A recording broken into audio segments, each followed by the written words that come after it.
Kani kadega Batesi TV, bat pidang pet yaki kubor baman kasni, balwan rasha pi da ka Orange Nissan, lom so po niya Fabricate Shillong, ringkat bat ka BDW International School Nongmansong, Langkarding Shillong. Admissions open now. Usyong Knor jongka Coordination Committee of Indian Olympic Association ya kabala tipru kum ka GTCC URK Sacheti ha ka arfkandai trek u kalalengkot arjar arpo ula wan yu kejat hangni hanong ba Shillong ban ya kendu ya kinong yalam jongka Meghalaya State Olympic Association ha ka bayedei bar ka jingpen kre ya ka National Games ka ban Longhouse nam arjar arpo ar ha ka ni ka jela Meghalaya. Usacheti ubar ladon mentah hanong ba Shillong unsale jengo bat le jurib hi daladi ringkat bat kit khot jong ka Meghalaya State Olympic Association bat ki officer jong katnat yalakai sport ka jela ya ki jaka bak sarkar klatmu bantei ya ka Games Village ha ka shnong umsao maudiang diang Shillong bat ya ka madan yalakai Jawaharlal Nehru Complex ka badan Apollo Shillong ha ka laifo tarik ukalalengkot arajar arpo. So I'm here to review the National Games guidelines and National Games plan, what is the current plan of the government, along with the State Olympic Association.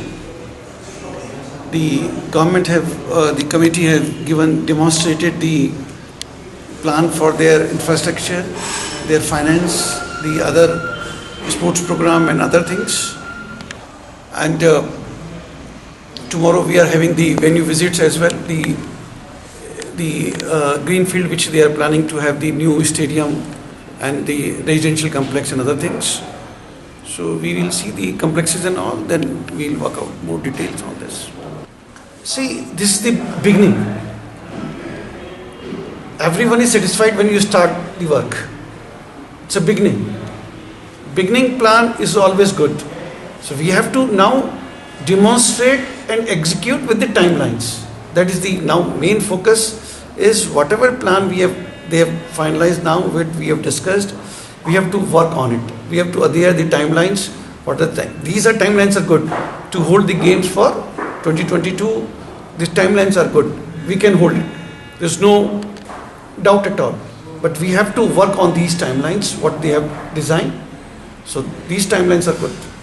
See, if your plans are there, now what they have demonstrated is their plans. They have got the land for new field. They have worked out the plan for other infrastructure part, the sports program where all the event will take place, the allocation of the venues. They have finalized the venue brief. They have the consultant who's working on it. They have the event management company, the ENY, who's working on it. So these two agencies, they have given their input. Based on that, they have given their presentation, which looks good as of today. See, when the Meghalaya had bid for the games, they have bid the games that they want to hold it in 2022. So if that's the reason, like we work together with the GTCC, work with the organizing committee to work on the detail. If we can achieve that target, GTCC will submit the report to IOA, and then these games can happen in 2022. So see, the purpose is of GTCC to see the feasibility on it, to see how the government demonstrate their commitment. In terms of now they have got in principle approvals of budgets. See, when you have got budget, you have got land, other things can take place. So they have got clearly in terms of the land, in terms of the budget, in terms of the consultants are there. So with all these all four things, I'm 100% sure that they will be able to deliver.